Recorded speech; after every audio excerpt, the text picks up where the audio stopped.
and we're inside of the community at independentrappers.com. And today we got a question by one of our good loyal community members, you know what I'm saying? So we're gonna go ahead and check out our question and see what she talking about, you know what I'm saying, to see if we can help out today.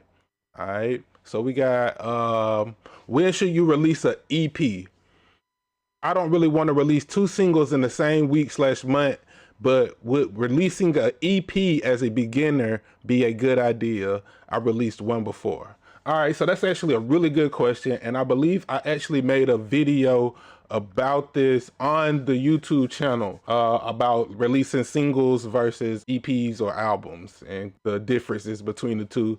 But I'm gonna give you the basic rundown, Julia, because you asked a good question that's out of the community. I believe that it depends on where you're at, right? And it depends on like what your goal is as far as like your trajectory in your career and where you are currently.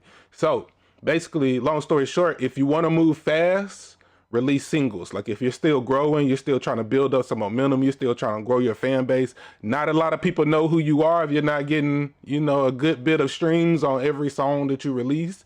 I would still continue to release singles. Now, if you got a bit of a fan base and people who understand your style and your music, and they're kind of got some people waiting on you, and you know you're getting a good amount of streams already, then I would go towards more projects like EPs and albums. So the bigger your fan base, the more music you can release at a bigger rate, and the longer they'll allow you more time in between releases as well. So as you're like kind of getting started, you're basically still competing with the big name artists, so you want to try to release music as quickly as possible to stay top of mind, to let people know who you are and what you do, to consistently keep reminding them with new music, new sounds. And it's also gonna help you develop. It's gonna help you develop your sound, develop your fan base. You're gonna get to test and see what people actually want. If you've only released 2 or 3 songs before, you don't actually know what sound from you your fans want, you know what I'm saying? So you wanna put out as much and look at the data, put out as many songs as you can and just look at the data. I talk about this in the Rapper Secrets course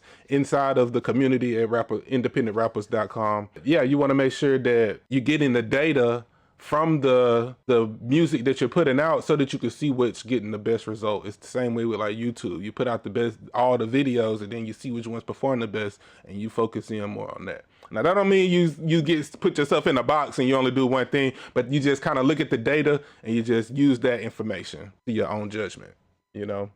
So that's my answer. Like I say, if you want to go fast, do singles if you're trying to build your momentum up. But if you got a bit of a following and you got think some people are ready for you to drop projects, and if you got the capacity to be able to at least release projects consistently, then you could go and do your EPs and your albums. So that would be my advice to you. I hope that helps, you know what I'm saying? If you want to ask questions to me as well and get them answered like this in this kind of video format specifically for you, you can go to the community at independentrappers.com as well, and we'll get your questions answered too. And like I said, we also have a ton of free resources in there, like the Rapper Secrets course, where I go over the entire production process for your projects, from the pre-production to the production to post-production, where you marketing and getting that data.